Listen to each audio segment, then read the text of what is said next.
नमस्कार, आप देख रहे हैं जेके रियल न्यूज और मैं हूं जोगराज। प्यारे दर्शकों, आज हमारे साथ जुड़ चुके हैं प्रोफेसर सुरेंद्र कुमार अत्री जी, एचओडी पैथोलॉजी डिपार्टमेंट। सर, सबसे पहले तो मैं आपका जेके रियल न्यूज में हार्दिक अभिनंदन करता हूँ। Thank you so much. आपका बहुत बहुत शुक्रिया मेरे को इस प्लेटफॉर्म पे टाइम देने के लिए। सर, ये जीएमसी कठुआ जो अभी नई बिल्डिंग है, जी आप बताइए कि ये कंप्लीट हो चुकी है, जी वर्किंग ऑर्डर में है कि नहीं है? ये ऑलमोस्ट कंप्लीट हो चुकी है। इसमें एक हमारी मेन कॉलेज बिल्डिंग है, बॉयज हॉस्टल है, गर्ल्स हॉस्टल है और स्टाफ के क्वार्टर्स हैं। तो बॉयज हॉस्टल, गर्ल्स हॉस्टल और मेन बिल्डिंग ऑलमोस्ट रेडी है। जो क्वार्टर्स वगैरह का थोड़ा बहुत काम चल रहा है और मेन लैंडस्केपिंग और जो बाउंड्री वॉल होनी है इसकी, उसका काम चल रहा है। सर, आप ये बताइए कि जीएमसी जो है ये जहाँ पे कौन कौन से डिपार्टमेंट अभी वर्किंग ऑर्डर में है? जहाँ पे जो है नॉन क्लिनिकल और पैरा क्लिनिकल डिपार्टमेंट्स हैं। बाकी जो क्लिनिकल डिपार्टमेंट्स हैं वो एसोसिएटेड हॉस्पिटल कठुआ में है। जो एसोसिएटेड हॉस्पिटल वही बना है इस मेडिकल कॉलेज में जो पहले डिस्ट्रिक्ट हॉस्पिटल था। तो उसमें एक न्यू ब्लॉक बन रहा है। पहले जैसे अभी वो प्रेजेंटली 300 बेडेड हॉस्पिटल है, वो आगे जाके जैसे हमारा पहला बैच जो है फाइनल ईयर तक पहुंचेगा तब तक ये 500 बेडेड हॉस्पिटल बन जाएगा। तो उस हॉस्पिटल में भी एक न्यू ब्लॉक बन रहा है, 200 बेडेड और ऐड होंगे। जहाँ पे जो है नॉन क्लिनिकल डिपार्टमेंट्स जो फर्स्ट फेज में होती हैं, एनाटॉमी, फिजियो, बायोकेमिस्ट्री है। सेकंड फेज में जो सेकंड क्रॉप एमबीबीएस जैसे पहले बोलते थे, उसमें pathology, microbiology, pharmacology, forensic medicine जहाँ पे है। और जहाँ पे थोड़ा सा कम्युनिटी मेडिसिन और ब्लड बैंक का भी जगह जहाँ पे है। फिर स्टूडेंट्स के लिए लाइब्रेरी है, जहाँ पे लेक्चर थिएटर्स हैं। सर, ट्रेनिंग जो क्लासेज हैं अभी वो चल रही हैं? नहीं, ये क्लासेस सस्पेंड हो गई थी लॉकडाउन की वजह से। तो अभी कोविड सेकेंड वेव की वजह से अंडर ग्रेजुएट की क्लासेस जो हैं ऑफलाइन सस्पेंडेड है, लेकिन ऑनलाइन क्लासेस जो है चल रही है। सर, हमारे पास दो ही बैच हैं, फर्स्ट ईयर और सेकंड ईयर, जिसको फेज 1 फेज 2 बोलते हैं। तो दोनों की क्लासेस चल रही है, लेकिन वो ऑनलाइन चल रही हैं। अभी हमारे पास कैंपस में नहीं है, बच्चे घर चले गए हुए हैं। सर, जीएमसी कठुआ का किन किन गरीब लोगों को इसकी कौन कौन सी सुविधा मिलेगी, इसके बारे में थोड़ा सा ब्रीफ करिए। देखो, पहले जो डिस्ट्रिक्ट हॉस्पिटल था, अब मेडिकल कॉलेज है, तो ये तो बहुत बड़ा चेंज हो जाएगा। इससे तो सारा जो है patient care, patient management change हो जाएगा। अब हमारे पास इंडिपेंडेंटली डिपार्टमेंट ऑफ मेडिसिन होगी, डिपार्टमेंट ऑफ सर्जरी होगी, पेडियाट्रिक्स, ऑर्थोपेडिक्स, ईएनटी, आई, हर एक में professor, associate professor, assistant professor, senior resident होंगे और जूनियर रेजिडेंट होंगे। तो ये पूरा एक जो स्पेशलाइज्ड केयर है वो अब ये हॉस्पिटल बन जाएगा। सर, जैसे मेजर टेस्ट्स हैं, जैसे FNAC टेस्ट है या इसके अलावा और जो मेजर टेस्ट हैं, उसके लिए गरीब लोगों को क्या वो जो फीस होगी देने पड़ेगी या कितनी कंसेशन होगी जो है, इसके बारे में थोड़ा सा ब्रीफ करिए। जो आपने डायग्नोस्टिक की बात की, तो डायग्नोस्टिक टेस्ट में जो पेशेंट केयर में जो डिपार्टमेंट्स इन्वॉल्व होती हैं वो होती हैं बायोकेमिस्ट्री, पैथोलॉजी, माइक्रोबायोलॉजी। तो ये पूरी डिपार्टमेंट्स हैं। हर डिपार्टमेंट में फैकल्टी मेंबर्स हैं, सीनियर रेजिडेंट्स हैं। तो अब ऑलमोस्ट सारे टेस्ट जो हैं हमारे पास जहाँ पे होंगे। जैसे पैथोलॉजी की बात करें तो पैथोलॉजी में हमारी 3 मेन सेक्शंस होती हैं। हेमेटोलॉजी होती है, साइटोलॉजी और हिस्टोपैथोलॉजी।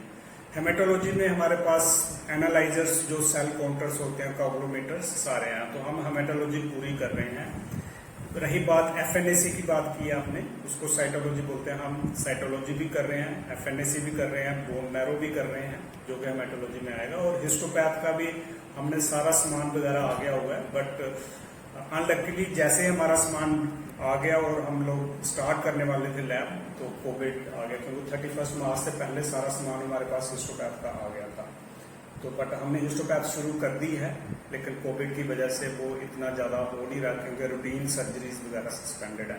तो almost FNAC, histopath, cytology, haematology हम सब जहाँ पे डिपार्टमेंट में करेंगे। ऐसे ही बायोकेमिस्ट्री डिपार्टमेंट भी कर रही है, माइक्रोबायोलॉजी भी कर रही है। सर, गरीब लोगों के लिए ये बड़े बड़े जो टेस्ट हैं, इसके लिए कितनी डिस्काउंट होगा उनको, कितना लाभ होगा ये अगर जो बाहर की तुलना में अगर देखें? बाहर की तुलना में तो बहुत बहुत सस्ता होगा, क्योंकि इसमें गवर्नमेंट के ऑर्डर हैं, रेट्स जो है गवर्नमेंट ने फिक्स किए हुए हैं, सेट से ऑर्डर निकला हुआ है। और जो एडमिटेड पेशेंट्स होते हैं उनके लिए फ्री टेस्ट होते हैं, उनके लिए कोई चार्जेस नहीं होते। जो भी इमरजेंसी में आएगा, जो एडमिट हो जाएगा, उनके इमरजेंसी लैब में जो टेस्ट होंगे सारे फ्री होते हैं। जो एडमिटेड पेशेंट होते हैं उनके सारे टेस्ट फ्री होते हैं। सिर्फ जो ओपीडी में आते हैं उनके चार्जेस ना मिनिमल चार्जेस होते हैं, और वो गवर्नमेंट ने रेट निकाले हुए हैं, फिक्स किए हुए हैं। जैसे मेडिकल कॉलेज में, जम्मू में, श्रीनगर में जो रेट है वही रेट होते हैं, और बड़े नॉमिनल रेट होते हैं। जैसे आप एफएनएसी की बात करें तो एफएनएसी शायद 40 रुपए का, मुझे अभी ऑफ हैंड याद नहीं है, 40 रुपए या 10 रुपए का है। वेराज मार्केट में तो एफएनएसी काफी कॉस्टली होता है। सो कोई कंपैरिजन नहीं है, गवर्नमेंट हॉस्पिटल में काफी सस्ते होते हैं टेस्ट। सर एक चीज और है हाँ।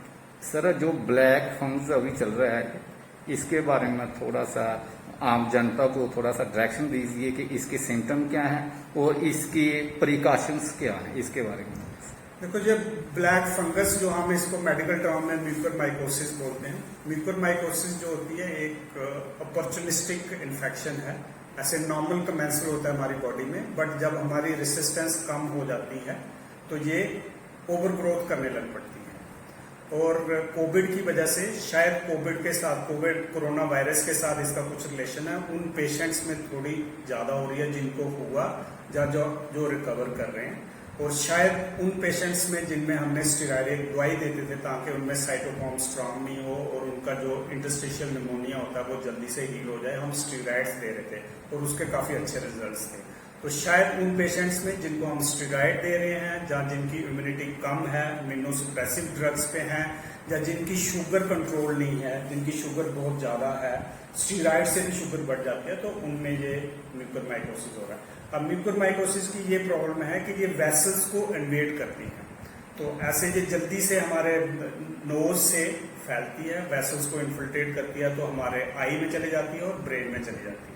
तो उसकी वजह से कि बहुत फास्ट पेशेंट को एक साइड में या दोनों साइड में थोड़ी सूजन आएगी, फिर थोड़ी आंख में आएगी, और फिर आंख की विजन जा सकती है, और फिर ब्रेन में भी इन्फेक्शन हो सकती है।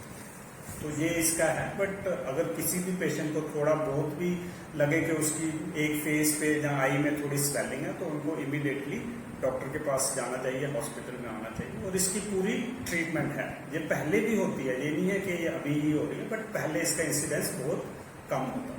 सर अभी 2 दिन पहले ही एक वीडियो वायरल हुई थी, उसमें जीएमसी कठुआ के बारे में थोड़ी सी कंप्लेन भी हुई थी कि ब्लैक, जैसे कहा जाता है कि ब्लैक फंगस के केस जीएमसी कठुआ में आए हैं, तो जीएमसी कठुआ के पास ना ही तो कोई सीटी स्कैन की जो मशीनें वगैरह हैं वो वर्किंग ऑर्डर में नहीं है।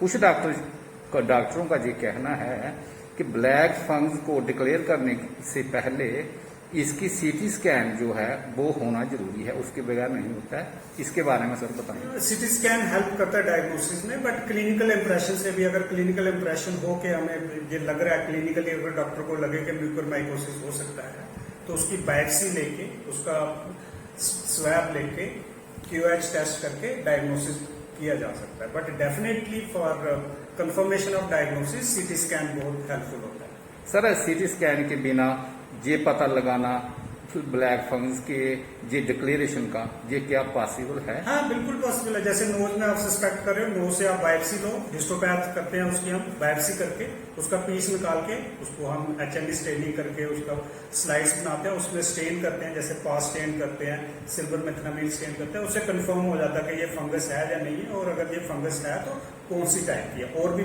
बहुत सारी फंगस होती है, जैसे एस्परजिलस होता है, कैंडिडा होता है, तो उससे टाइपिंग भी हो जाती है कि ये किस टाइप की है। फिर हम कल्चर करते हैं।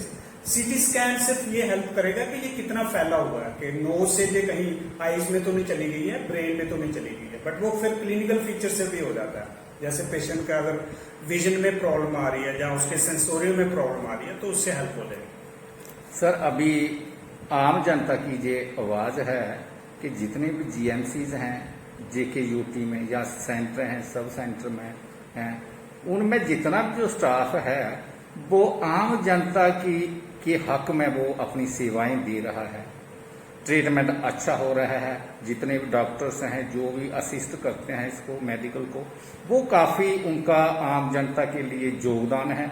और आम जनता जो है वो मेडिकल डिपार्टमेंट पे खुश है और वारी है वो मेडिकल स्टाफ का। तो सर मैं आपका भी धन्यवाद करता हूं। और जेके रियल न्यूज सर मेडिकल जो डिपार्टमेंट है जेके ड्यूटी में सभी का तहे दिल से सर हार्दिक अभिनंदन करता है, शुक्रिया अदा करता है कि जिस तरीके से वो कोविड-19 में भी लगातार 24 घंटे अपनी सेवाएं दे रहे हैं, अपनी जिंदगी को दांव पे लगाकर वो लोगों की जिंदगियों को बचा रहे हैं। तो सर जेके रियल न्यूज मेडिकल डिपार्टमेंट का हमेशा के लिए आभारी रहेगा जो काम कोविड-19 में मेडिकल स्टाफ